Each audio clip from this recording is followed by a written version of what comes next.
Good morning, friends. Great to be with you.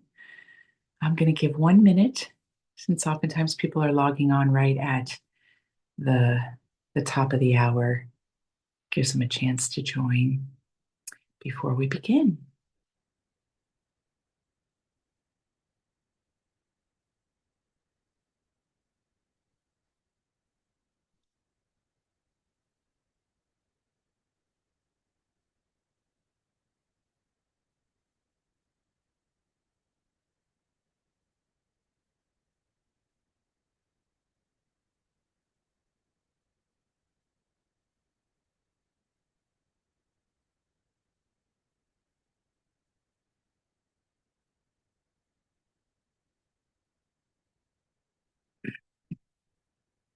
All right. So today's topic is what lightens you. I almost titled it Lighten Up because that phrase lighten up, it's oftentimes used when somebody seems overly consumed by something or heavy, usually mentally obsessed with something more than anything else. And someone seeing that might say, why don't you lighten up? As though it's this really easy thing to do when you're really concerned about something. But I want to provide an easy path for that to happen in moments when you feel yourself gripped or obsessed or pulled in by something. The word obsessed can be a little scary, right? Because that seems so devastating and all consuming. But I mean it even on the lightest part of the spectrum of that. Lightness, though, can sometimes be misunderstood as superficial. Oh, they don't take anything seriously. They're so light. But the opposite is true. Sometimes we think that the spiritual path is meant to be this heavy weight on our shoulders, that wisdom comes at a price. I was speaking with somebody last week who kept talking about the work, doing the work. I have to do the work for years. For years, I didn't feel a lot of joy because I was doing the spiritual work. And from my perspective, if you're not experiencing that deep, enduring joy, which is what we're exploring this week, then what is your work doing for you? The Dalai Lama says that it's really important for us to have a very strong mental hygiene. What does this mean? He says that we need to deliberately engage in thoughts, actions, and relationships that do what? That lift up, that uplift. And uplift, you think of like a balloon, like a helium balloon rising. There's something that grows in what? Lightness. There's a lightness. Hafiz, the Sufi poet and mystic, says, stay light, light enough to walk on water. And Thich Nhat Hanh, whom I've brought into this series quite a bit so far, he described lightness as the fruit of mindful presence. Not surprising for a Zen Buddhist, right? But he equates this with having a natural buoyancy of heart. Wow, that's big, right? And Sri Nisargadatta Maharaj often said that wisdom is simple, natural, and light. And it was interesting because as I was doing research into various one line quotes that I could bring into this session, when it came to lightness, the word wisdom was used the most. It's somehow in connection with lightening up, being uplifted. Somehow that is also having steady access and being rooted in wisdom. That wisdom is more available when we are light, but also that being light bears the fruit of growing wisdom. So, lightness, it's not an avoidance. Now, we're not speaking about bypassing or not being proactive in our lives or in our world. We're actually talking about being able to hold it all with a level of spaciousness and neutrality that provides the energetic framework for miracles to happen, for healing to happen, for transformation to happen. It happens when we stop carrying what wasn't ours to carry in the first place. So it's not like giving up something finally, it's finally realizing we weren't meant to carry it all this time anyway. Reflect on that repositioning.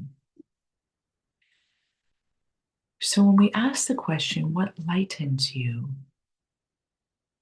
It's holy. It's a holy question. HOLY. It's one we can approach with a certain reverence to receive the answer. What lightens you?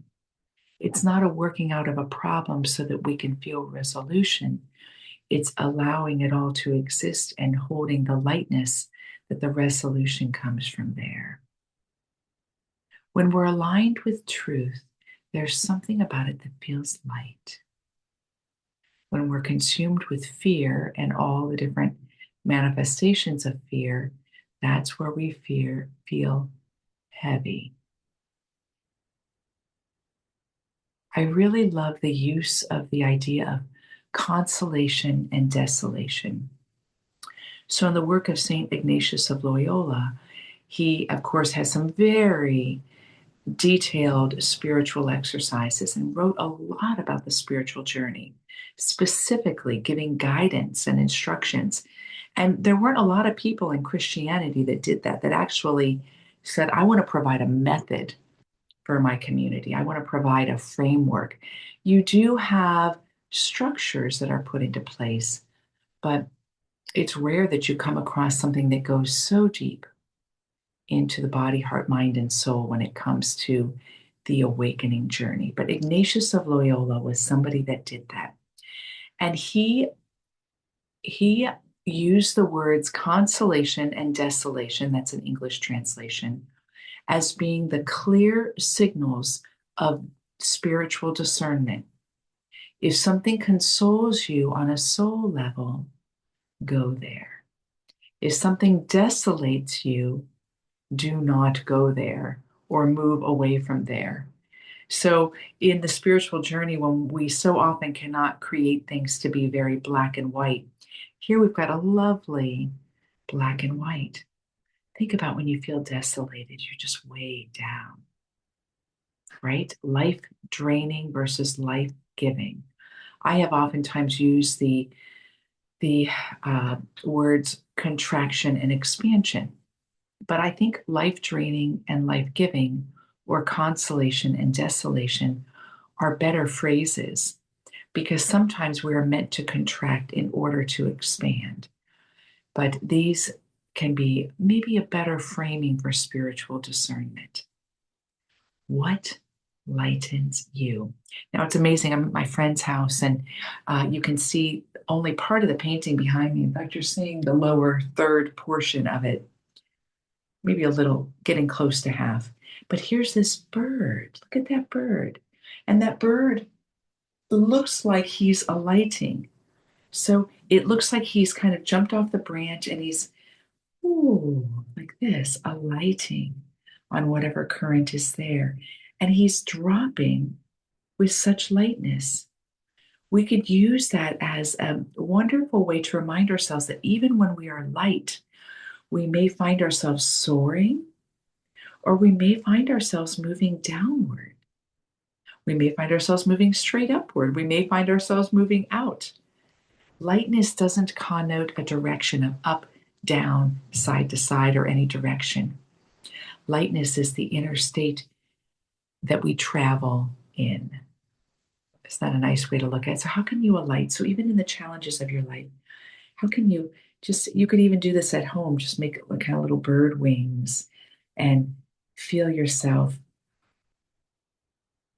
lightening in the face of whatever it is that you're moving through. So, today we're going to do a contemplative practice that I have taught on certain levels. It's called the inner smile. And oftentimes I teach it where your organs are smiling. You can do that, but I'm also in this contemplative practice going to offer the guidance to smile at, like smiling at the eyes. So you can do one of two things. You can have your eyes smiling, or you can smile at your eyes. With what? With deep sweetness. And think of a smile. A smile just lightens people up, doesn't it? A smile that warms, a smile that's radiant can really light up a whole room. All right, so I invite you to close your eyes.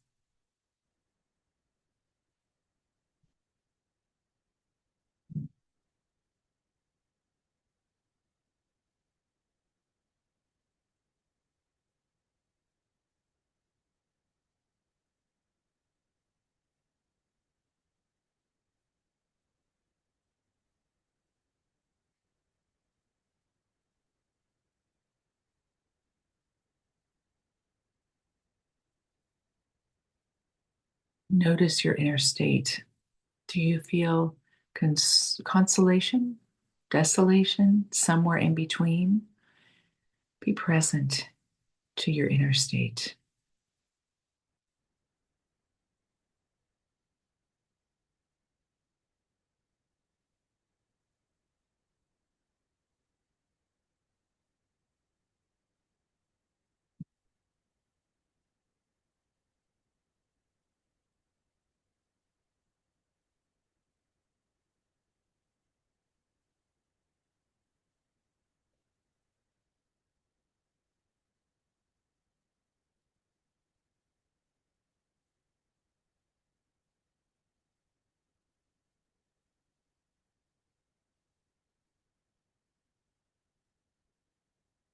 Now we're going to begin in the forehead, the skull, and the brain. Bring your awareness there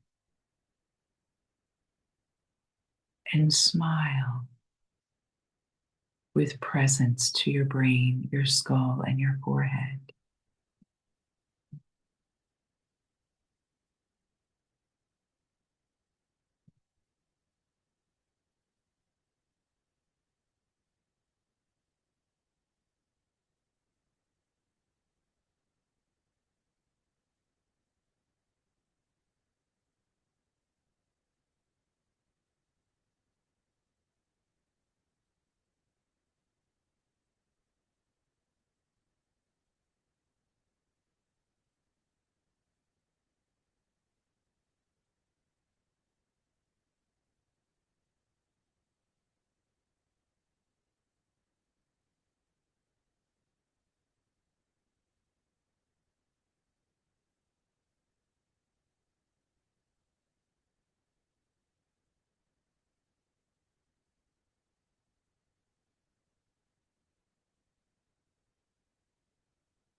And now move the awareness to the eyes and gently, lovingly smile. And again, you can choose to let the body part smile, or you can, as awareness, smile at the body part.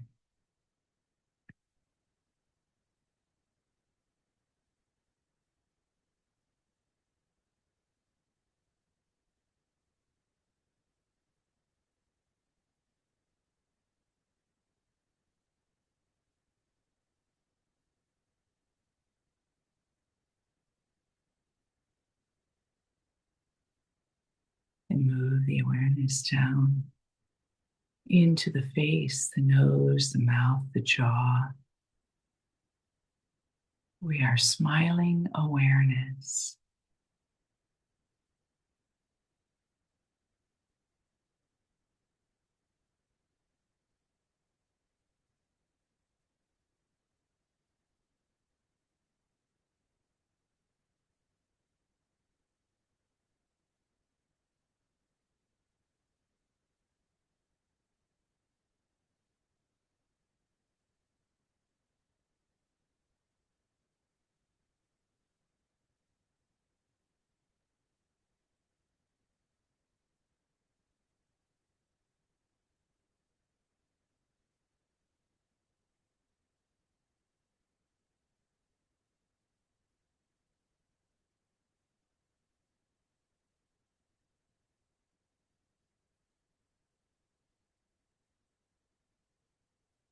And move the smiling awareness down into the throat and the neck.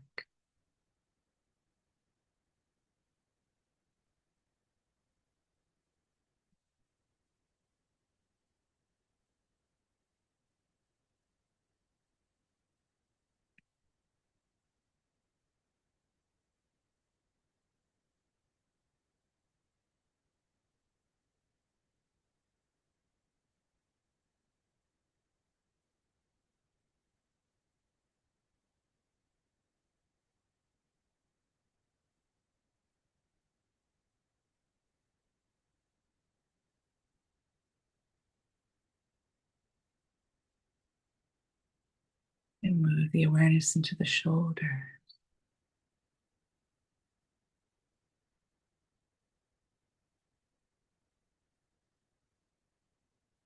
We're smiling,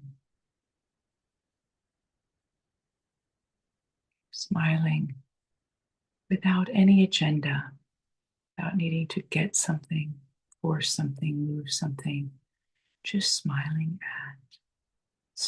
for the sake of smiling.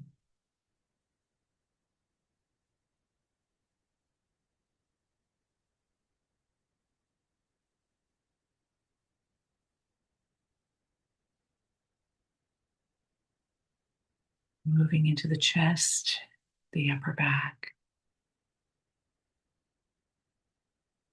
smiling at the heart, the lungs, shoulder blades, the upper torso.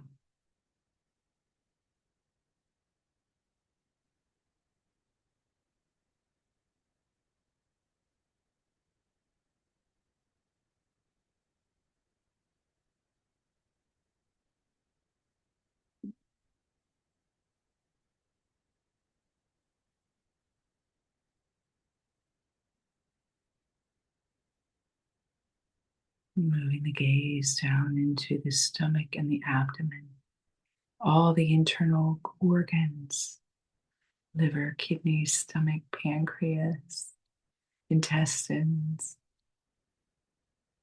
appendix if you have it, all the organs, and the spinal column, all the fascia.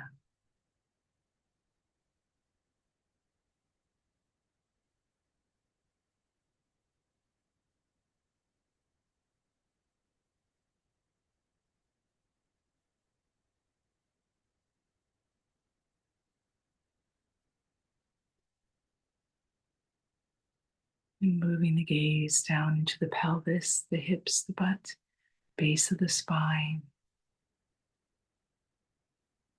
Big smile.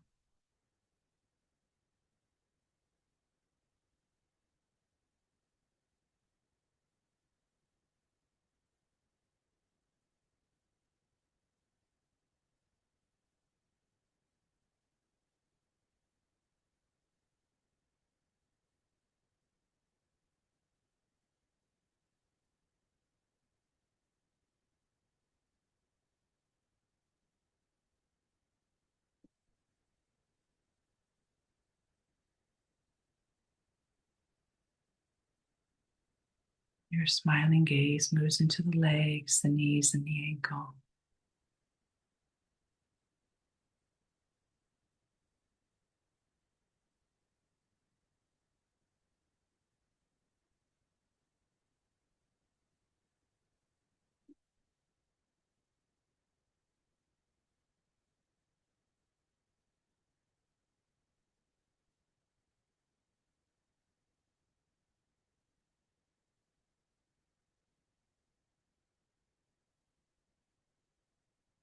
And then finally to the feet.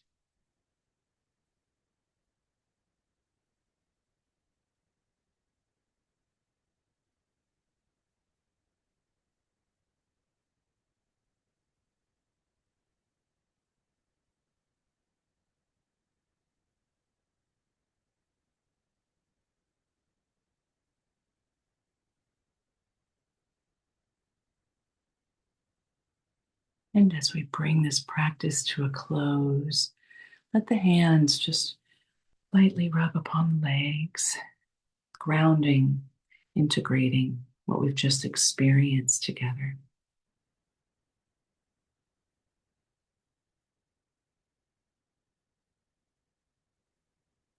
And then draw the palms together in front of the heart and open the eyes with namaste.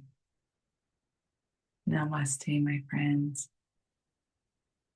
May you be light and a light in life today.